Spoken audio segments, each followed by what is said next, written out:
What's good, YouTube? Welcome to the first episode of Pros Only TV. You're here with myself, Roland. Now, before we begin anything, I need everybody to like the video, subscribe to the channel, hit the notification bell so every time I drop content, you'll always get a notification to tell you when to watch.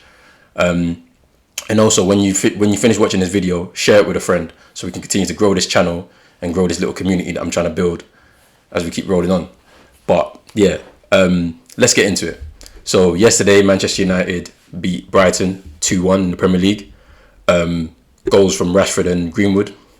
Let's break the game down. So in the beginning, 3 hours before the game, I don't know if people noticed it or not, the MEN on Twitter, they leaked the lineup. Now, like, all these leaks and things that are happening like out of the club, yeah, for me it's a bit booky, man. Like, why are we getting lineups leaked and things like that going on like before a game? Come on, this is an important game. We need to kind of keep up the top four chase, especially as our rivals lost this weekend. Chelsea lost, Leicester lost this weekend as well. Like, you know, we needed to keep that up. So I don't understand why that leak happened, but hey, that's got nothing to do with me. But the lineup was to be expected, to be honest. De Gea has been back for some time now, and for some reason he's not back in the starting lineup. It's a bit strange. I mean, people are on this Henderson train. Not for me, man. Like, Henderson is a good keeper, but I don't think he's ready to be the number one for United. Like, he's relatively young in terms of a keeper, and David De Gea is, I think 29, and I think keepers are a bit different in terms of how we judge them. So he's like literally at his level now, where I think he's about to enter into his peak, because I feel like outfield players peak around 27 years old and goalkeepers peak around 30 years old. He's 29, so he's on his way there. And obviously for him, he's had some of his best years at United in a team that's not been great. And now all of a sudden we're trying to discard him simply because he's got a very high wage in terms of the wage structure. And there was some interesting statistic that I heard about this week as well, last week. United have 5 keepers on the books, and they amount to about £577,000 per week in wages. And I'm thinking to myself, hold on. So these 5 keepers are obviously David De Gea, Dean Henderson, Joel Pereira, who's on loan at the moment, Lee Grant, who's there, but he's retiring at the end of the season, I think, and he's joining the coaching staff. And the last keeper, who's the last keeper? Sergio Romero, who's actually back in Argentina right now, running down his contract. So that's a bit mad to me, like, seeing that. But yeah, so Henderson started, and it looks as if they're trying to make him number one, because there was a stories that came out on the weekend saying that how De Gea is gonna leave at the end of the season, or he wants to leave. And I can understand it, man. He wants to go back. He just had a new child. He wants to go back to Spain and raise a child with his wife and all of that. So I can understand it if he wants to leave. He's given some of the best years and some of the best service to United. If it means he can go, he needs to go. I don't think it's the right decision, but if he wants to go and it's a family reason, then he must go, innit? Like, that's how I see it. But yeah, let's just get into the game. So, you know, the first 5-8 minutes, we was a bit lively. You know, we was pressing, we was moving the ball pretty quickly. We didn't have any clear-cut chances, but we were sure, we were putting some pressure on. And then out of nowhere, Brighton score. And yeah, Wan-Bissaka, for me, he's a very good 1v1 defender, but like, his positional sense is awful. Like, literally, the goal, obviously Pogba lost the ball, and we can speak on that. Like, I know people got their little Pogba agendas and stuff out there. He lost the ball, but for that goal, Wan-Bissaka, he was following the ball in field. I didn't understand why. Follows the ball in field, and then after that, like, he doesn't really get back into his position. He doesn't get back into his zone. So, you know, the ball goes on over onto the left-hand side. Luke Shaw should be stopping that cross. I don't care what you say. Luke Shaw should be stopping that cross. Cross comes in, and Welbeck sneaks in between Lindelof and Wan-Bissaka. Then when you watch the replay now, Wan-Bissaka's looked over his shoulder, seen Welbeck, and then not tracked the run. And so, obviously, he should be able to clear that ball. He doesn't clear that ball. And he lets him run across him, and he heads it in. Welbeck scoring another goal at Old Trafford.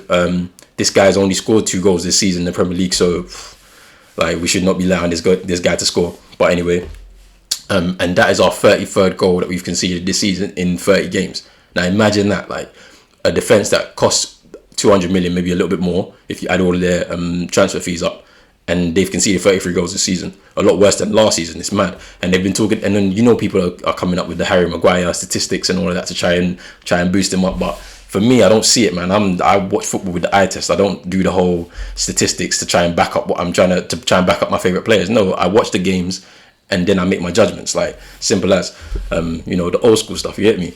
But yeah, so there's that, and then what else happened? So yeah, so we moving through the first half. Brighton looked like the better team, man. Like, one side, United are second in the league. I think Brighton are 15th or something like that, 14th, 15th. And they looked the better side, man. They were playing the ball amongst each other well, keeping the ball. They was putting up pressure on us, man. Had a few chances and whatnot. And, we got through to half-time 1-0 up. You know what I'm saying? It's like, we was looking pretty lethargic throughout the game in the first half. We weren't moving the ball quickly. There was a few wasted passes and whatnot. But let's go back to the Pogba thing. Like, so for me, Pogba lost the ball. Cool. Like, and, it's easy for people to jump on him about, he's always losing the ball when he's jogging. He jogs when he's jogging, trying to get the ball back and all this. And like, you can forget all of that. Like, at the end of the day, the guy's being played in a position that's he's not natural to him. You know what I'm saying? He has to play in that kind of deeper lying midfield role when we all know that his attacking instincts are far greater than his defensive ones. And the only reason he's being played in that deeper role is to protect the two guys back there, Lindelof and Maguire. Like, so at times you're going to see him, kind of caught in two minds in terms of, should I join the attack or should I hold my position so that we don't get caught out if I go forward? So that happens a lot with him, and you can tell, like, and so there's been instances where he's kind of like forgotten his defensive duties, gone forward, and he's actually contributed either an assist or a goal this season, especially, right? So it's what we've come to see from him simply because we've not had anybody put him in the right position. Like Ollie's interim spell, he was in the right position. He was there in a free attacking role, and you saw the brilliance of him. And then all of a sudden we've reverted back to this deep lying double pivot nonsense that he's put him in, and yeah, you already know what's going on with that. But yeah, so we move into the second half, and then it looks as if in the second half something's happened. They've got to kick up the backside during the halftime break, and they've come out and they've started putting pressure on Brighton. You get the goal from Rashford in the midway through the second half. You got some good contribution from Luke Shaw, good contribution from Bruno to just even fight for that ball, and then Rashford slots it in, and that was it was a good goal. Rashford good for his confidence, because I think he's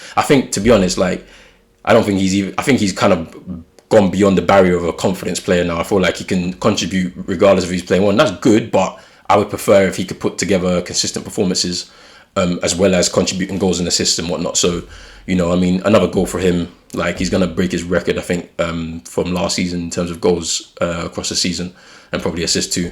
So good for him. But he wasn't fit, and so I don't think he really needed to play the game, but he wasn't fit, and so I hope he doesn't start against Granada, because Granada aren't a dangerous team, but we'll see in it. So he went off around 70 minutes. Greenwood obviously comes on. Greenwood scores the winner, and I think for him it's great for his confidence. I think he's only scored 2 Premier League goals this season, but for his confidence it's been good. I mean, he's had a tough year.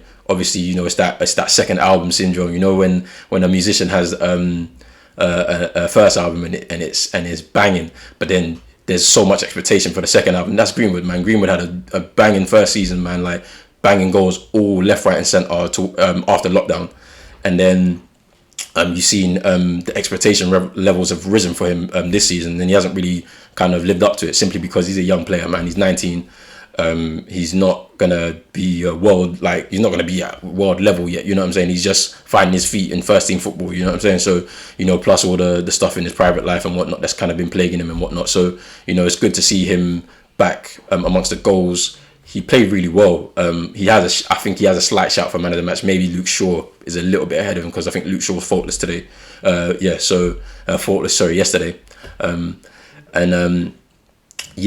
I think that Greenwood played well as well, got his goal.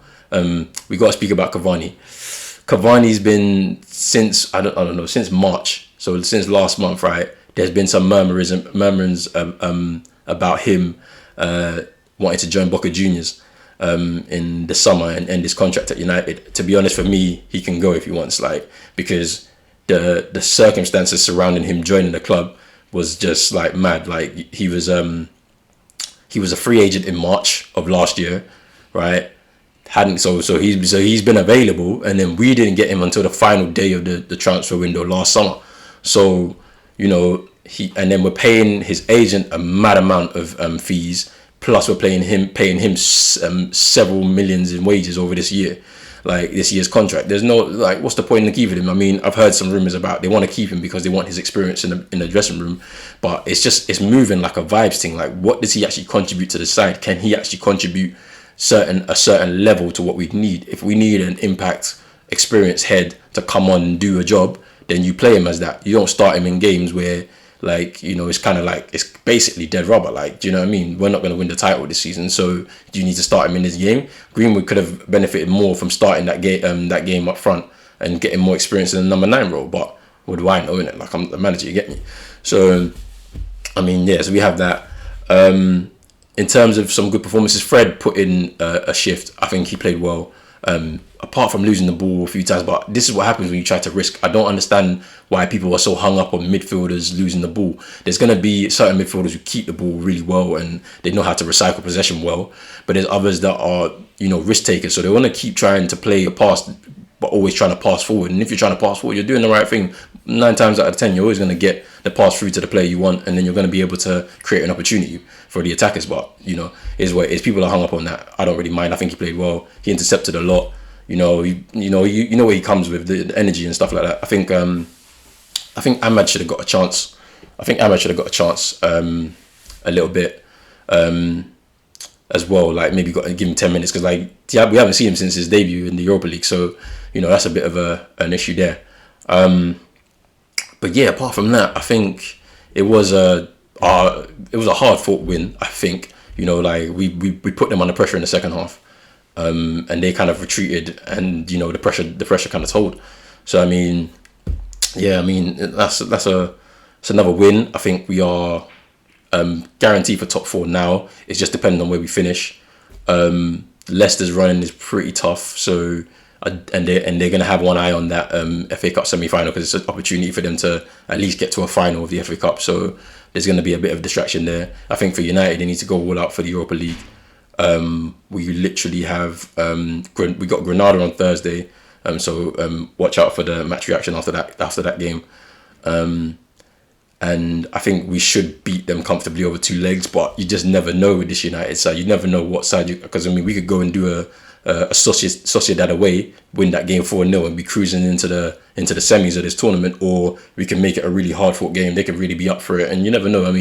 We'll see what happens. I think we should win. I think there should also be some rotation in the squad. I don't think the same team should play on Thursday. You got to give a run out to Van der Beek. You got to give runs out to some of the younger lads as well. Give a rest to some of our players, but try and mix it up. You never know. Let's see what happens. And then in terms of what we're gonna do with the following game, who are we playing next? Not sure who we're playing next. It will be on Sunday, but I'm not sure. Spurs. I think we're playing Spurs on Sunday, so that's going to be a real good game. So I might do a little preview for that. But yeah, let's see. I'll see how I feel. But yeah, man, this was your match reaction. Pros Only TV. Please make sure that you like the video, subscribe to the channel so you can keep seeing more content from me. And yeah, we're a sports channel. So it's not just going to be Man United. It's going to be football from around the world. I'm going to be doing some roundup shows, so then we can just kind of go through a lot of the different topics throughout world football from the week.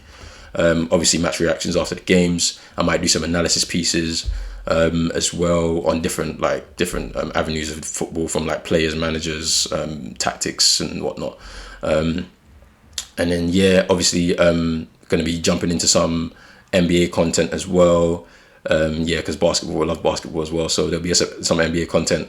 I support the Boston Celtics, but let's not speak about where we are right now. I mean, we won last night, but yeah, let's keep it. Let's keep it hush. Let's keep it hush right now until we get to playoff season. When we get to playoff season, then I can talk the big talk. But yeah, once playoffs start, then I'll start dropping some content for that.